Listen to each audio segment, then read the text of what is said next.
దేవుడు 44 వచ్చినాం. అప్పుడు రమారమి మధ్యాహ్నం ఆయన, అది మొదలుకొని 3 గంటల వరకు ఆ దేశం అంతటి మీద చీకటి కమ్మెను, సూర్యుడు అదృశ్యుడాయను, గర్భాలిపి తన నడిమికి చెడుగును. అప్పుడు యేసు గొప్ప శబ్దంతో కేకవేసి, తండ్రి నీ చేతికి నా ఆత్మను అప్పగించుకుంటున్నాను నేను అలాగే చెప్పి ప్రాణము విడిచును. శతాధిపతి జరిగినది చూచి ఈ మనుషుడు నిజముగా నీతిమంతుడే ఇండునని దేవుని మహిమపరచును. దేవుడికి స్తోత్రం. అందరూ నా వైపు చూడండి. చివరి మాట హల్లెలూయా హల్లెలూయా. మధ్యాహ్నం రమారమి 3 గంటలు అయినప్పుడు యేసు ప్రభువు శిలువలో పలుకుతున్న లాస్ట్ మాట, తండ్రి నీ చేతికి నా ఆత్మను. మీకు తెలుసా, మనిషి చనిపోయినప్పుడు ఆత్మ బయటికి వెళ్ళిపోయిన తర్వాతే మనిషి కన్ను మోస్తాడు. దేవుడి స్తోత్రం. ముందు శరీరం కాదు, మనిషిలో ఉన్న ఆత్మ బయటకు, ఎప్పుడైతే ఆత్మ బయటకు వెళ్ళిపోతే వెంటనే కన్ను మోస్తాడు. దేవుడి మీద జ్ఞాపకం చేసుకోండి, చాలా జాగ్రత్తగా. ఆత్మ చాలా విలువైనది. దేవుడి స్తోత్రం. హల్లెలూయా. ఆత్మ చాలా చాలా విలువైనది. లోక సువార్త 12 అధ్యాయం చూడండి ఒకసారి. లోక సువార్త 12 అధ్యాయం. హల్లెలూయా. లోక సువార్త 12 అధ్యాయం దేవుని బిడ్డలారా ఒకసారి 4వ వచనం నేను చదువుతాను చూడండి. నా స్నేహితులను మీతో నేను చెప్పినది ఏమనగా, దేహమును చంపిన తర్వాత మరేమీ చంపనేరని వారికి భయపడకుడి. ఎవరికి మీరు భయపడవలనో మీకు తెలియజేయదును. చంపిన తర్వాత నరకములో పడదోయే శక్తి గల వానికి భయపడి ఆయనకే భయపడినని మీతో చెప్పు. యేసు ప్రభువు స్వయంగా చెప్తున్న మాట. హల్లెలూయా. ఒకవేళ నీ శరీరమే ఒక్కటే చంపితే, ఆ శరీరం చచ్చిపోతే దానికోసం నువ్వు భయపడకు. నీ శరీరం చనిపోయిన తర్వాత నీ ఆత్మను నరకములో వేయగలిగిన వ్యక్తికి భయపడు. దేవుడికి స్తోత్రం. జాగ్రత్తగా రండి. ఎవడైనా నీ శరీరాన్ని చంపితే నీ శరీరాన్ని చంపగలడు. కానీ దేవుడు అంటున్నాడు, ఎందుకు దేవుడికి భయపడాలంటే, నీ శరీరం చంపిన తర్వాత నీ ఆత్మను చంపిన చూడండి. ఎవరికి మీరు భయపడవలను మీకు తెలియజేయదును. చంపిన తర్వాత నరకములో పడద్రోయే శక్తి కలిగిన వానికి భయపడుడి, ఆయనకే భయపడుడి. హల్లెలూయా. ఆయన అనగా ప్రభువైన యేసుక్రీస్తు. దేవుడి స్తోత్రం. మనం ఎందుకు ఆయనకి భయపడాలంటే, నీ శరీరము చచ్చిపోయిన తర్వాత నీ ఆత్మను కానీ నువ్వు ప్రభువుని నమ్ముకోకపోతే, నువ్వు పరిశుద్ధాన్ని జీవించకపోతే ఆ ఆత్మను నిత్య నరకానికి పంపిస్తాడు. హల్లెలూయా. దేవుని బిడ్డలను నరకానికి పంపించే శక్తి ఈ భూమి మీద ఎవరికి లేదు. నరకాన్ని పంపించే అధికారం ఈ భూమి మీద ఎవరికి లేదు. నరకాన్ని పంపించే శక్తి ఈ ప్రపంచంలో ఒకే ఒకటి మందికి, ఆయనే నజరేయుడైన యేసయ్య. దేవుని స్తోత్రం. ఆయనకి ఎందుకు భయపడాలంటే, నిన్ను నరకం నుండి తప్పించేవాడు ఆయనే, నిన్ను నరకానికి పంపించేవాడు ఆయనే. దేవుని స్తోత్రం. నరకం నుండి తప్పించబడాలంటే నువ్వు పరిశుద్ధంగా బ్రతకాలి. నువ్వు నరకంలో వెళ్ళబడదంటే నువ్వు పవిత్రంగా బ్రతకాలి. నువ్వు పరిశుద్ధంగా తప్పించుకోవాలంటే నువ్వు పరిశుద్ధంగా ఉండాలి. పరిశుద్ధంగా ఉండు. టీవీలు మానే, వ్యభిచారం మానే, దొంగతనం మానే, అబద్ధాలు మానే, సినిమాలు మానే, ప్యాకెట్లు మానే. ఎందుకు బద్దాన్ని దేవుడు చెప్తున్నాడంటే, నువ్వు పరిశుద్ధంగా ఉంటే నువ్వు పరలోక రాజ్యానికి వెళ్తావు. నువ్వు అబద్ధంగా ఉంటే నువ్వు నరకానికి వెళ్తావు. దేవుని స్తోత్రం. నువ్వు పాపములో పుట్టి పాపములో పెరిగి పాపములో చచ్చిపోతే నువ్వు వెళుతున్న నరకానికి. పరిశుద్ధంగా ఉంటే నువ్వు వెళ్ళేది పరలోకానికి. దేవుని స్తోత్రం. కాబట్టి నరకానికి పంపించే అధికారం ఆ ఒక్క దేవుడికే ఉంది. హల్లెలూయా. ఆయన పేరు నజరేయుడైన యేసుక్రీస్తు. దేవుని స్తోత్రం. పరలోకానికి తీసుకెళ్లే అధికారం ఆయనకే ఉంది. దేవుని స్తోత్రం. నువ్వు పరిశుద్ధంగా ఉంటే ఆయనతో పాటు తనతో పాటు దేవుని రాజ్యానికి తీసుకెళ్తాడు. లేకపోతే నువ్వు నిత్య నరకానికి వెళ్ళిపోతావు. దేవుని స్తోత్రం. ఈ భూమి మీద బ్రతికేది కొద్ది సంవత్సరాలే.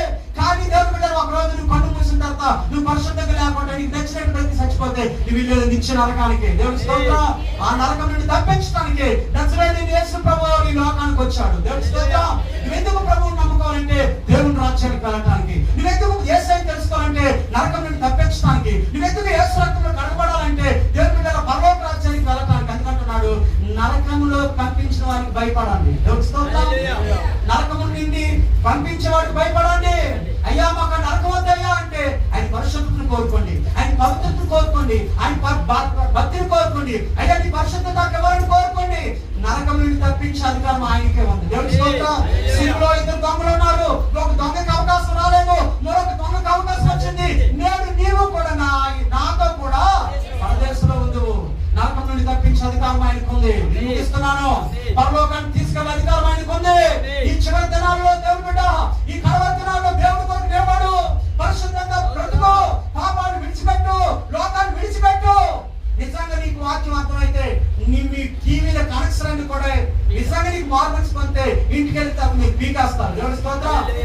కొంతమందికి అన్నం లేకపోయినా పర్వాలేదు, కూర లేకపోయినా పర్వాలేదు, చారు లేకపోయినా పర్వాలేదు, దానికే భరిస్తారు. కానీ ఏంటి కనెక్షన్ అయిపోయిందండి? ఏమైపోయింది? టీవీ కనెక్షన్ అయిపోయింది. ఎంతో బాధ. రాత్రి అందరూ నాకు నిద్ర పట్టలేదమ్మా, ఎందుకంటే ఏమైపోయింది? కలెక్షన్ తీస్తారు, అయిపోయింది, టైం అయిపోయింది. దానికోసం కాదు నువ్వు చింతించవలసింది. నిజంగా నీకు వాక్యం తెలుసు, నిజంగా యేసు నామములో నేను చెప్తున్నాను, నీకు నిజంగా వాక్యం జరిగితే, నిజంగా నీ మారు మనసు పొందిన విశ్వాసం అయితే ఇక్కడ ఇంటికి వెళ్ళిన తర్వాత నువ్వు టీవీలో ఉన్న ఆ యొక్క కలెక్షన్లన్నీ కూడా ఖచ్చితంగా చేస్తాను. నిజంగా నీకు పరలోకం కావాలంటే, నాకు పరలోకంతో నేను కూడా సాతానుతో కలిసి ఉంటానంటే నువ్వు ఎన్ని వైలు పెట్టుకుంటావో పెట్టుకో. దేవుడి స్తోత్రం, హల్లెలూయా. నరకం నుండి తప్పించు దేవుడు ఆయన, హల్లెలూయా అని చెప్తున్నాడు. తండ్రి, నా ఆత్మ నీ చేతికి అప్పగించుచున్నాను. ఆయన ఆత్మను దేవుని ఆ తండ్రి అంటాడు, యేసయ్య నా ఆత్మ నీకు అప్పగించుచున్నాను. ఆత్మ ఎప్పుడైతే బయటకు వెళ్ళిపోతుందో మనిషి, ఆత్మ వెళ్ళిపోయిన తర్వాత ప్రభు చనిపోయారు. దేవుడి స్తోత్రం. మనలో శరీరం ఉంది, మనలో ఆత్మ ఉంది. దేవుడి స్తోత్రం. శరీరం ఉంది, ఆత్మ ఉంది. శరీరానికి మరణం ఉంది, కానీ ఆత్మకు మరణం లేదు. దేవుడి స్తోత్రం. మట్టిలో కలిసిపోద్ది, ఆత్మ తాను దయచేసిన దేవుని వద్దకు చేరుతుంది. కాబట్టి దేవుని బిడ్డారా, మీ ఆత్మీయ జీవితంలో పరిశుద్ధంగా బ్రతకడానికి, పవిత్రంగా బ్రతకడానికి, యథార్థంగా బ్రతకడానికి, యేసుకొరకు జీవించడానికి ఇష్టపడాలని కోరుతున్నాను. దేవుడి స్తోత్రం. అందుకొరకు ప్రభు మన కొరకు శిలువలో మరణించాడు, అందుకొరకు మన కొరకు ఆయన శిలువలో త్యాగం అయిపోయాడు, అందుకొరకు మన శిలువలో దేవుని బిడ్డరా, దేవుని బిడ్డ అంత రక్తాన్ని కార్చాడు. ఎప్పుడైనా శిలువ మరణాన్ని జ్ఞాపకం చేసుకున్నావా? దేవుడి స్తోత్రం, హల్లెలూయా. ఆ రక్తం కార్చింది నీ కొరకు, నా కొరకే. ఆ ప్రాణం పెట్టింది నీ కొరకు, నా కొరకే. ఆ బలైపోయింది నీ కొరకు, నా కొరకే. దేవుడి స్తోత్రం, హల్లెలూయా. నీ కొరకే, నా కొరకే చనిపోయాడు. దేవుడి స్తోత్రం, హల్లెలూయా. ఆ ప్రభు నీ కొరకే చనిపోయాడు. మరలా నువ్వు సిలువ వేయకు, మరలా నువ్వు. కానీ ఈ రోజు మరలా ఆయన సిలువ ఎలాగేస్తున్నారు చెప్పండి? అయిపోయింది వాక్యం. పేదపేట ఎలాగేస్తున్నాడు? మరలా సిలువ వేస్తున్నారు అన్నాడు కదా. టీచర్ ఎలాగేస్తున్నారండి? మరలా సిలువ వేస్తున్నాం మనం. ఆల్రెడీ 2025 సంవత్సరాల క్రితం మరి యొక్క ఆల్రెడీ 2025 సంవత్సరాల క్రితం సిలువ వేశారు. ఇప్పుడు కూడా మనం ఆయన సిలువ వేస్తాం. ఎలా వేస్తాం చెప్పండి? ఏంటా క్రియలు? చెప్పాలి, ఏంటా క్రియలు? నువ్వు చెడ్డ ఆలోచిస్తున్న ప్రతిసారి ఆయన గుళ్ళు కిరీటం పెడుతున్నావు. నీ చేతులు అపవిత్రమైన ముట్టుకుంటే మళ్ళా ఆయన చేతులకు మేకులు కొడుతున్నావు. నువ్వు వెళ్ళకుండా స్థలాలకి సాధారణ నడుచుకుంటూ వేస్తుంటే మళ్ళా ఆయన కాళ్ళకు మేకులు పడుతున్నావు. దేవుని బిడ్డరా, జ్ఞాపకం చేసుకుని నీ శరీరము అపవిత్రమైన స్థలాలకు వెళ్తుంటే మరలా దేవుని బిడ్డరా ఆయనకి పక్కలో బలిపాటు పడుస్తున్నావు. నీ నోరుని కంట్రోల్ చేసుకోకుండా నోరు ఉందని నీకు నచ్చినట్లుగా బూతులు బండారాలు మాట్లాడుతుంటే అపవిత్రమైన మాట వస్తున్న ప్రతిసారి ఆ నాలుగు మీద నువ్వు చేతి చిలకలు పెడుతున్నావు. ఇంకేం చేయాలి? నువ్వు చేసిందల్లా రోజు నీవు ఎంత దేవుని దుఃఖ పెడుతున్నావు.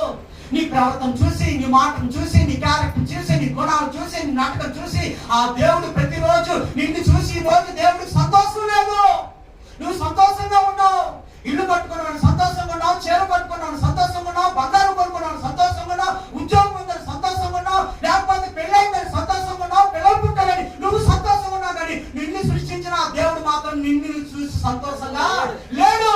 ఎక్కడ చూసినా తల నుండి పాదాల వరకు ఎక్కడ చూసిన దెబ్బలే, గాయాలు. ఏటా గాయాలు? పాపపు గాయాలు. చేతులకు స్వస్థత లేదు, కళ్ళుకు స్వస్థత లేదు, నోటికి స్వస్థత లేదు, తలంపులకు స్వస్థత లేదు, శరీరానికి స్వస్థత లేదు, తల నుండి కాళ్ళ వరకు ఏ అవయవానికి కూడా స్వస్థత. నువ్వు ఎప్పుడు కోరేది? నా తల నొప్పి తీసే, నా కాళ్ళు నొప్పి తీసే, నా కడుపు నొప్పి తీసే, నా నడుము నొప్పి తీసే అంటున్నావు. కానీ ప్రభువా నా కళ్ళు అపవిత్రమైన చూడాలనుకుంటానే ఆ అపవిత్రత నేను అగ్నిచేత కలిసివేయమని ఏ రోజు నేర్చావా? అయ్యా నా నోరు అపవిత్రమైన నోరయ్యా, నీ అగ్నిచేత నా పెదవి కాల్చని ఏ రోజు నేర్చావా? వెళ్ళకుండా స్థలానికి ఈ రోజు వెళ్తున్నానయ్యా, నాకు సరైన జ్ఞానోదయాన్ని కలిగించని ఏ రోజు నేర్చావా? ఈ రోజుకి దేని పెట్టారా? యేసయ్య ఆల్రెడీ 2025 సంవత్సరాల క్రితం సిలువ వేయబడ్డాడు. కానీ ఈ రోజుకి ఆయనని సిలువ వేస్తూనే ఉన్నాం. నువ్వు ఇంటికి వెళ్తావు, సినిమా చూడు, సీరియల్ చూస్తుంటే ఆ కళ్ళు నువ్వు అపవిత్రం చేసుకుంటున్నావు. హల్లెలూయా. యేసు ప్రభు కళ్ళు మీద వేలు పొడిసేస్తున్నా. చెడ్డ ఆలోచనలు, చెడ్డ తలంపులు, అసూయ, ద్వేషం, మత్సరం. యేసు ప్రభు మరలా ముళ్ళు కిరీటం పెడుతున్నావు. హల్లెలూయా. వెళ్ళకుండా స్థలాలకు వెళ్తున్నావు, పరిగెత్తుకుండా స్థలాలకు వెళ్తున్నావు. హల్లెలూయా. నీ నోటంటే రాకుండా పాటలు వస్తున్నాయి, నువ్వు చేయకుండా పాటలు డ్యాన్స్ చేస్తున్నావు. నిన్ను చూసి దేవుడు ఎంత దుఃఖ పెడుతున్నాడు. మనల్ని దేవుడు సంతోషించడానికి నీ దగ్గర ఏముంది? పరిశుద్ధత. అసలు ఆలోచించు. ఇప్పటికైనా మారు మనసు పొందు, ఇప్పటికైనా ప్రభుత్వం తిరుగు, ఇప్పటికైనా ఏ ఇప్పటికైనా వాటిని బాయ్ చెప్పు. ఎక్కడి నుండి నీ కొరకు బ్రతుకుతాను. ఈ గుడ్ ఫ్రైడే సందర్భంగా నువ్వు నేను మనం తీసుకుని నిర్ణయం ఏంటంటే, దేవా ఇక్కడ నుండి నేను దొక్కిపెట్టను, నీ మార్గంలో నీ అడుగు జాడలో నేను నడుస్తాను, కానీ నీకు ఆయాస్కరమైనది నాకు వద్దు అని నువ్వు కోరుకోగలవా? హల్లెలూయా. నీకు నచ్చని దేవా నాకు వద్దు అని నువ్వు కోరుకోగలవా? పశ్చాత్తాప పడగలవా? పరిశుద్ధ దేవుడి కొరకు నీ పరిశుద్ధత నాకు కావాలని ఆడగలవా? పెద్ద ప్రవక్తలో ఒక ప్రవక్త యెషయా అంటాడు, అయ్యా నేను అపవిత్రమైనదా అని. ఎవరు తెలుసా? ప్రవక్త. దేవుడి స్తోత్రం. జరగబోయేది చెప్పేవాడు ప్రవక్త.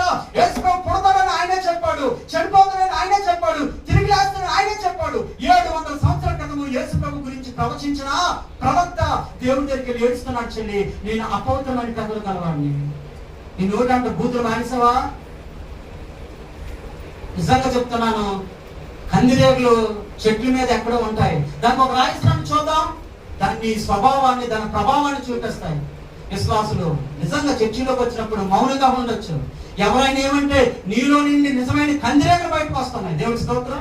మామూలు కందిరేగులు కాదు, నిజమైన కందిరేగులు. ఆ కందిరేగు ఎక్కడ కొట్టేస్తో, ఏం చేసేస్తో, ఏ మాటిసిరేస్తో, ఏ కాడిపరిచేస్తో కందిరేగులు తెలియదు. దేవుడి స్తోత్రం. అవి నోరు లేని కందిరేగులు, నోరు లేని కందిరేగులు. దేవుడి స్తోత్రం. గ్రహించండి, ఈ మాటలు ఎందుకు చేద్దాం గ్రహించండి. పశ్చాత్తాపడండి, మార్పు చెందండి, పశ్చాత్తాపడండి, పరిశుద్ధంగా ఉండండి. టీవీకి బాయ్ చెప్పండి, సినిమాకి బాయ్ చెప్పండి, సీరియల్కి బాయ్ చెప్పండి, టీచర్కి బాయ్ చెప్పండి. పరిశుద్ధత కావాలని ఆడవండి. నీ కలిగి దాంతో తృప్తిపడు, కష్టపడండి, దేవుడి కొరకు నిలబడండి, దేవుడి కొరకు జీవించండి, పవిత్రంగా